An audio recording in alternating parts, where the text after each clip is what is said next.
Estoy llegando al ocaso de mi vida, y para ser sincero, hay pocas cosas de las que me arrepiento, pero hay una en especial que me lleva años carcomiéndome el alma. Nunca tuve el valor de confesárselo a nadie por dos razones. La primera, no quería terminar mis días pudriéndome en la cárcel, y número dos, y aún peor, ser recluido en algún hospital psiquiátrico. Pero ahora que se acerca el fin de mis días, necesito sacarlo de mi sistema, estar en paz con Dios y, lo más importante, conmigo mismo. Así que escribo esta carta sin saber si será leída, y si es así, sepan la verdadera historia del día que me topé cara a cara con el diablo. Corría el año 1956, yo acababa de cumplir los 8 años. Mi madre tenía ya casi 10 meses de haber fallecido. Bastaron 2 semanas para que aquella maldita enfermedad acabara con ella. Por aquello tiempo la medicina no estaba tan avanzada como ahora, y aunque lo hubiera estado, mi padre no hubiera podido pagar una terapia decente. Te podrás imaginar, quien quieras que sea, lo traumático de ese evento para un niño de 8 años. Esa maldita enfermedad acabó con la belleza de mi madre tan rápido que en sus últimos días era muy difícil reconocerla. Vivíamos en la parte sur del estado, en lo que ahora se conoce como la colonia Buenos Aires. Mi padre era un humilde carpintero. En ese entonces no había absolutamente nada por aquellos lares. Tan solo algunas cuantas casas y la iglesia de Santa María Reina de la Paz. Todo lo demás, hasta donde se podía ver, era puro monte. Muy cerca de ahí estaba el nacimiento del río Cilia, el cual me gustaba ir a pescar.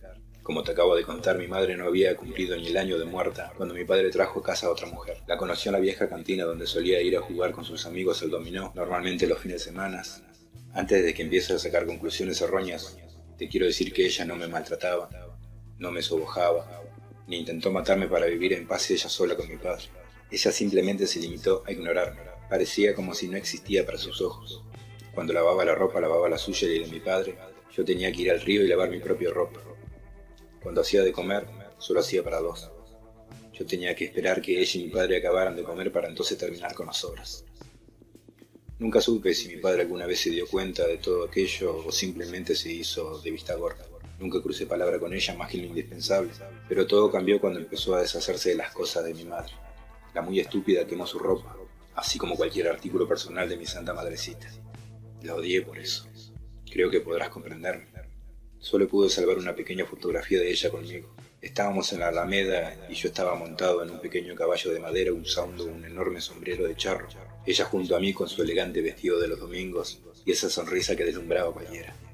Escondí la fotografía debajo de mi almohada, sabía que ella nunca la encontraría ahí. Ella nunca se metía con mis cosas, y no por respeto, sino porque le daba asco. Eso la oí decir en una ocasión a la vecina. Pero me estoy desviando un poco de lo que realmente te quiero contar, mi desconocido amigo. Si la memoria no me falla, era una hermosa mañana de domingo. Había procurado levantarme temprano, lo más temprano posible. Quería irme al río a pescar y de pasada no verla a ella.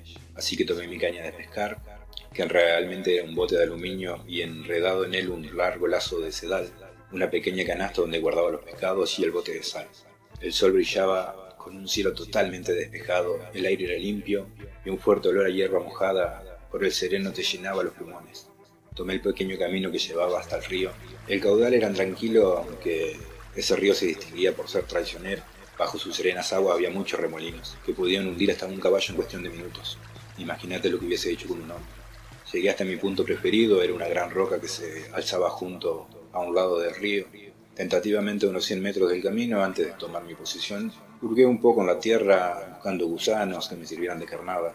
Después me quité los zapatos y metí mis pies descalzos en el agua. Desenredé el sedal del bote, ensarté un gusano en mi anzuelo casero y lo lancé lo más fuerte que pude. Entonces me tendí de cara al sol y coloqué el bote en mi pie derecho. Al cabo de algunos minutos me quedé profundamente dormido. No sabría decirte exactamente cuánto tiempo dormí, pero en un momento un fuerte tirón en mi pie derecho me sacó de mi letargo. Aunque intenté levantarme rápidamente, fue demasiado tarde. El bote salió disparado hacia el río. Avanzó unos cuantos metros y se perdió. Me maldije por no haber podido retener el bote, ya que para hundir semejante cosa debió haber sido un pez muy grande. Estaba recogiendo el resto de mis cosas dispuesto a volver a casa cuando oí una voz. Qué lástima perder semejante caña de pescar, y ni digamos del pescado que se lo llevó. Era una voz fría y hueca, como si hubiese hablado dentro de un vaso. Lentamente volteé a ver el dueño de aquella extraña voz. Frente a mí había un hombre enorme, de más de 2 metros de altura. Llevaba el pelo negro largo hasta los hombros. En su oreja derecha había por lo menos 5 arrancadas de diferente tamaño. Su rostro era largo y afilado. Parecía no tener cejas. Sus ojos eran de un inquietante color negro. Y sonreía. Y debajo de aquellos labios secos se podía ver una dentadura podrida. Llevaba unos pantalones negros, los cuales parecían no haber sido lavados en mucho tiempo, tremendas botas de piel negra hasta las rodillas, usaba un cinturón sumamente ancho y una hebilla más ancha aún. Pero lo que más me había sorprendido de aquel extraño era su torso.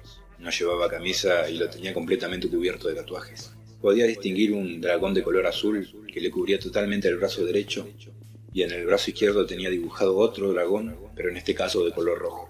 Su pecho y su espalda estaban cubiertos por lo que parecían miles de rostros humanos. Su expresión era de dolor y de miedo. Repentinamente un extraño olor inundó el lugar. Era solo un bote, fue lo único que pude decir. Estaba paralizado, tenía miedo. Tienes que entender que era tan solo un niño. Nunca en mi vida había visto una persona como aquella. Y si él quería hacerme daño, ¿a quién le iba a pedir ayuda? No te hubieras cagado en los calzones tú también. No era tan solo un bote, era tu bote, replicó aquel hombre con un dejo de ironía.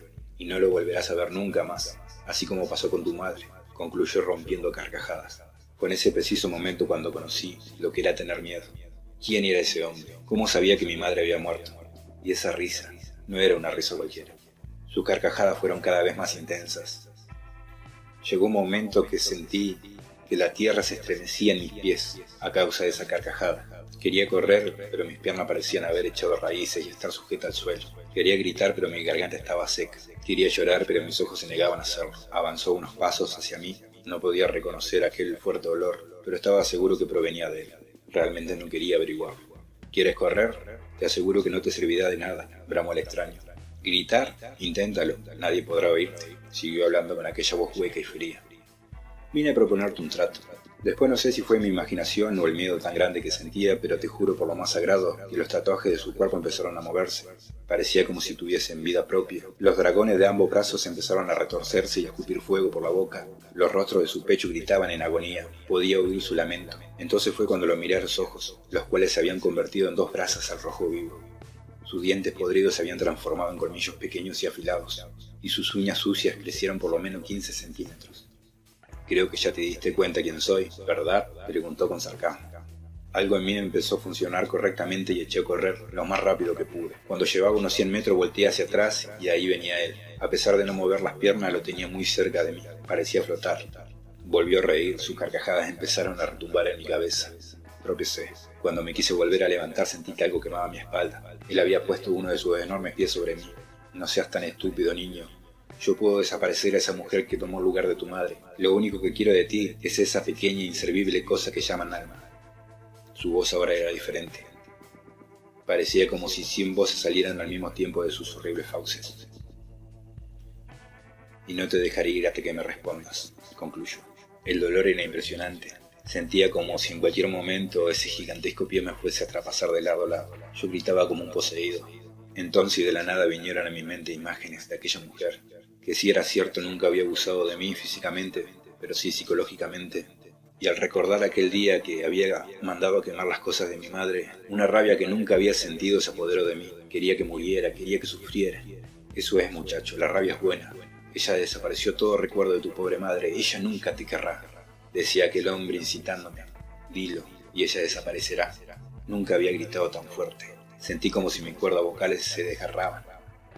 Sí, sí, la quiero muerta, grité. Todo fue silencioso. Desperté sobresaltado.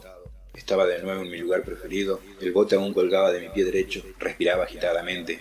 Todo era calma, excepto por una cosa. Aquel olor todavía estaba ahí. Olor a azufre. El olor al diablo. Me levanté, corrí lo más rápido que pude. Dejé todo ahí. Cuando llegué a mi casa, había más gente de lo acostumbrado. Mi padre estaba sentado en la entrada de la casa con sus manos alrededor de su cabeza. Lloraba, sus amigos trataban de consolarlo. Uno de ellos me miró y me dijo en voz baja: es Rita. Acaba de tener un accidente y murió. Entonces no había sido un sueño. Él estuvo ahí. El diablo platicó conmigo. Me acerqué a mi padre, quería decirle que había sido yo, que yo le había matado, pero no pude. Él levantó la mirada y vi sus ojos tristes. Me abrazó fuertemente. Una punzada de dolor me recorrió el cuerpo. Mi padre me soltó al oír mis quejidos de dolor. ¿Qué te pasó en la espalda?, preguntó. Parece una quemadura. No parecía, lo era. Pasó el tiempo y nunca pude decirle a mi padre ni a nadie lo que había sucedido ese día junto al río. Ahora que lo sabes, sea quien seas, espero que puedas entenderme. ¿Crees que estoy loco? ¿Crees que tal vez todo haya sido una cruel coincidencia? ¿Que sean imaginaciones de este pobre viejo? Yo digo que no. Hice un pacto con el diablo y tengo que pagar. Sé bien que cuando mi vida termine, él vendrá a cobrar su deuda. Solo quiero pedirte un favor, mi desconocido amigo. Reza por mi alma. Y si algún día conoces a un hombre con el torso tatuado con dragones y rostros en agonía, corre. Corre lo más rápido que puedas.